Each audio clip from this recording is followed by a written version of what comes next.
Yo guys, welcome to my YouTube channel study with me. तो आज हम कर रहे हैं मोशन इन अ प्लेन का नेक्स्ट पार्ट। लास्ट पार्ट जो हमने बनाया था उसमें हमने न्यूमेरिकल करा था, rain falling this one numerical. तो अगर आपने लास्ट वीडियोस नहीं देखे तो आप जाके उन वीडियोस को ज़रूर देखें, अदरवाइज़ आपको आगे का समझ नहीं आएगा, इसलिए आपको लास्ट वीडियोस देखना मैंडेटरी है। तो अब हम स्टार्ट करते हैं रिजोल्यूशन ऑफ वेक्टर्स से। रिजोल्यूशन ऑफ वेक्टर्स एग्जैक्टली हम इस टॉपिक में पढ़ेंगे क्या कि कोई दो वेक्टर्स को रिजॉल्व करके किसी और नंबर से मल्टीप्लाई करके फिर उनको ऐड करके बाद में हमें जो रिजल्टेंट मिलेगा वो कैसे होता है। रिजोल्यूशन रिजॉल्व कर रहे हैं वेक्टर्स को हम इसमें। तो स्टार्ट करते हैं। Let A and B any two non-zeros vector in a plane with different directions and let A B another vector in the same plane. इन्होंने बोला कि दो वेक्टर लेंगे ए एंड बी, दोनों नॉन जीरो वेक्टर हैं जो कि एक प्लेन में लाई करते हैं। दिस वन ए इस तरफ और बी दिस तरफ, दोनों की डायरेक्शन डिफरेंट है, डिफरेंट डायरेक्शंस। और उन्होंने बोला यहीं एक और हम let A B another vector in same plane, उसी सेम प्लेन में एक ए वेक्टर भी उन्होंने लिया है। ठीक है। Next, A can be expressed as the sum of two vectors. A को उन्होंने बोला है कि वो दोनों वेक्टर्स के सम से बना है, ए और बी वेक्टर के। One obtained by multiplying A by a real number, मतलब दोनों को ऐड करके तो बना है, पर ए को पहले किसी रियल नंबर से मल्टीप्लाई करा है, मान लीजिए किसी भी नंबर से मल्टीप्लाई करा है लैम्डा से, और बी को and other obtained by multiplying B by another real number. ऐसे बी को किसी और से करा है, मान लीजिए बी को करा है म्यू से, और फिर बाद में इन दोनों को ऐड करके फिर ये ए वेक्टर मिला है। To see this let O and P be the tail and head of the vector A. अब हम इसको थोड़ा और अच्छे से समझने के लिए हम डायग्राम के थ्रू समझेंगे, ताकि आपको एक कंसेप्ट और अच्छे से क्लियर हो कि इसमें एग्जैक्टली बताया क्या है। इन्होंने बोला है कि ये हमने जो ए वेक्टर लिया था, इसका जो टेल है उसको हम ओ मान लेते हैं और जो उसका हेड है उसे पी मान लेते हैं, head of the vector P. Then through O draw a straight line parallel to O. Through O draw a straight line parallel to O, parallel to A sorry. A भी इस direction में जा रहा है और जो इन्होंने यहाँ से लाइन ड्रॉ करी ये भी सेम ए वाली डायरेक्शन में है, ये इन्होंने यही चीज़ मानी है दिस, और इसको इन्होंने मान लिया लैम्डा ए। ओके, लैम्डा ए क्यों माना? क्योंकि हमने इसी चीज़ को यहाँ ड्रॉ करा है, क्योंकि हमें इन दोनों के एडिशन से ए मिला है ना। और मैंने क्या बोलता, इसे भी किसी रियल नंबर से मल्टीप्लाई करा है, बी को किसी रियल नंबर से मल्टीप्लाई करा, फिर उन दोनों को ऐड करके ए मिला है, वही चीज़ करी है। इसको हमने लैम्डा से मल्टीप्लाई कर दिया, मान लीजिए लैम्डा नहीं है, कोई और नंबर है, 2a है मान लीजिए, और ये म्यू भी नहीं है, 3b है मान लीजिए। इन दोनों को ऐसे किसी नंबर से मल्टीप्लाई करके फिर ऐड करके ए मिला है, तो वही इन्होंने बताया है। And through P a straight line parallel to B, ऐसे पी से हमने एक और स्ट्रेट लाइन बना दी बी के पैरेलल, सेम डायरेक्शन में जा रहे हैं ना। और इसकी लेंथ जो है इससे बड़ी है थोड़ी, क्योंकि हमने किसी रियल नंबर से मल्टीप्लाई करा था तो इसकी लेंथ बड़ी हो गई, मैग्नीट्यूड बड़ा हो गया, इसलिए ये इतना सा था, यहाँ पे ये इतना लंबा दिखाया है। बी इतना सा था, यहाँ इतना लंबा दिखाया है। समझ गए क्यों दिखाया है? क्योंकि हमने इसे किसी नंबर से मल्टीप्लाई करा तो इसकी मैग्नीट्यूड बढ़ गया। मैग्नीट्यूड एक्चुअल में होती क्या है? लेंथ होती है, लेंथ बढ़ गई है इसकी। ओके, तो अब देखते हैं यहाँ पे क्या आया। Then we have A is equal to O P is equal to O Q plus Q P. कैसे है ये इक्वेशन? ए को हमने क्यू पी माना था ना ऊपर, इसे हमने ओ पी माना था, Q P sorry O P माना था इसे, तो ये आ गया A is equal to O P. और ओ पी कैसे मिला है? O Q plus Q P, इन दोनों को ऐड करके हमें ओ पी मिला है ना, तो वही चीज़ यहाँ लिखी है, इन दोनों को ऐड करके ओ पी मिला और ओ पी क्या है? ए।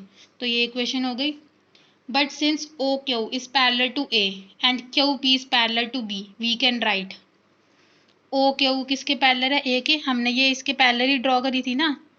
OQ is parallel to A and QP is parallel to B, दोनों हमने पैरेलल ड्रॉ करी थी। तो हम ये लिख सकते हैं कि OQ is equal to lambda A and QP is equal to mu B, क्योंकि हमने किसी रियल नंबर से मल्टीप्लाई करके इन्हें लिखा था ना, तो वो इन्होंने वैल्यूज पुट कर दी यहाँ पे दोनों की, OQ की और QP की। इसको लैम्डा की जगह हम 2a मान लेते हैं, म्यू बी की जगह 3b मान लेते हैं, क्योंकि बच्चे कई बार कंफ्यूज हो जाते हैं लैम्डा और म्यू क्या है। तो वो रियल नंबर है, रियल नंबर कुछ भी हो सकता है, कोई भी नंबर आ सकता है। वेयर लैम्डा और म्यू आर रियल नंबर्स, ठीक है, रियल नंबर है 2 और 3 कुछ भी ले लो। देयरफॉर ए कितना आ जाएगा? यहाँ पे ए की वैल्यू क्या थी? O P is equal to O Q plus Q P. इस ओ क्यू और क्यू पी की वैल्यू इसमें डाल दी, यहाँ पे वैल्यू डालेंगे तो क्या आएगी?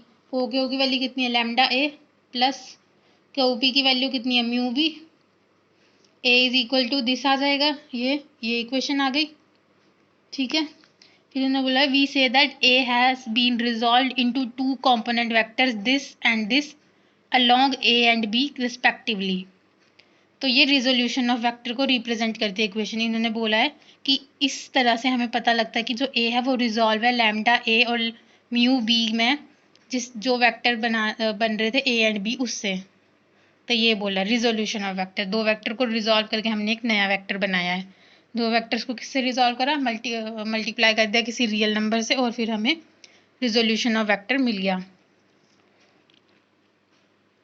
नेक्स्ट है using this method one can resolve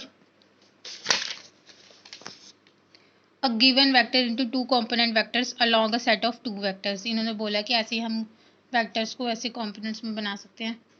अब एक्चुअल में थ्री जो हैं एक्सिस होती हैं, तो वो हम पढ़ रहे हैं।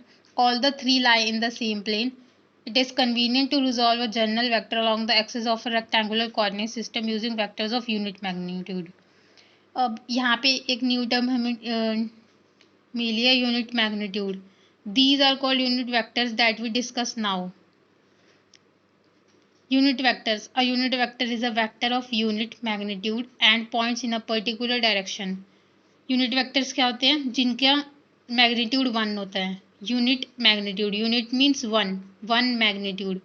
यूनिट वेक्टर एक ऐसे वेक्टर है जिनका मैग्नीट्यूड 1 होता है और एक ही पर्टिकुलर डायरेक्शन में वो पॉइंट करते हैं, वो होते हैं यूनिट वेक्टर्स। तो ये आप कर लीजिएगा, वहाँ कई बार पूछा जाता है व्हाट इज यूनिट वेक्टर, तो आपको पता होना चाहिए। Unit vector is a vector of unit magnitude means one magnitude and points in a particular direction. कोई भी एक पर्टिकुलर डायरेक्शन में वो जो है पॉइंट करता है। And it has no dimension and unit, इसकी कोई डायमेंशन और यूनिट नहीं होती क्योंकि उसकी वैल्यू 1 होती है। It is used to specify the directions only, ये सिर्फ डायरेक्शंस को स्पेसिफाई करने के लिए ही यूज़ किया जाता है। Unit vectors along the x, y and z axis of a rectangular coordinate system are denoted by I, J and K respectively as shown in figure 4.9a. This, जैसे कि मैंने आपको बताया कि 3 एक्सिस होती है। हम अभी तक अपनी 10th क्लास में तक पढ़ते थे कि हमने 2 एक्सिस वाले ग्राफ पढ़े थे, तो उनमें 2 एक्सिस होती थी, एक्स और Y axis, this like this है ना, एक्स और वाई एक्सिस। बट जब हम, ये होती है 2D के मामले में, 2D 2 डायमेंशनल। बट जब हम स्पेस में बात करते हैं, 3 डायमेंशनल में बात करते हैं, तब हमारे 3 कोऑर्डिनेट्स आते हैं, X Y and Z. Like आप किसी दीवार के कॉर्नर को देख लो, दीवार के कॉर्नर में 3 साइड्स होती है ना, तो वो उसी से आप कर सकते हो कि X Y and Z 3 sides होती हैं। ओके तो जब भी हम 3 डायमेंशनल की बात करेंगे तो X Y Z plane use होता है। जब हम स्पेस की रिलेटेड बात करें, जैसे कि हम शेप्स को ले लेते हैं, मान लीजिए सर्कल होता है, सर्कल ड्रॉ करते हैं, सिंपल स्क्वायर ड्रॉ करते हैं, ये 2D शेप्स होती हैं। बट जब हम स्फेयर ड्रॉ करते हैं, जब हम रेक्टेंगल जब हम क्यूबॉइड ड्रॉ करते हैं, ये सारी 3D शेप्स होती है, 3D स्ट्रक्चर होते हैं, तो ये उसके अंदर आता है। तो ऐसे ही उन्होंने बोला है जो एक्स वाई जेड एक्सिस होती है उनको हम इस तरह से रिप्रेजेंट करते हैं, आई जे के, एक्स के लिए आई, जेड के लिए वाई, के लिए जेड, ठीक है, ये 3 होती हैं। जब इनकी वैल्यू 1 होगी तो ये होगा आई जे के इज इक्वल टू 1, सारे यूनिट वेक्टर्स होंगे, ठीक है। तो आज इस वीडियो में हम यहीं तक पढ़ेंगे, नेक्स्ट वीडियो में हम कंटिन्यू करेंगे आगे का टॉपिक। सो आप अपने फ्रेंड्स को ज़रूर शेयर कीजिएगा वीडियो, लाइक कमेंट करके ज़रूर बताइएगा वीडियो कैसी लगी, and must subscribe the channel. Thank you so much.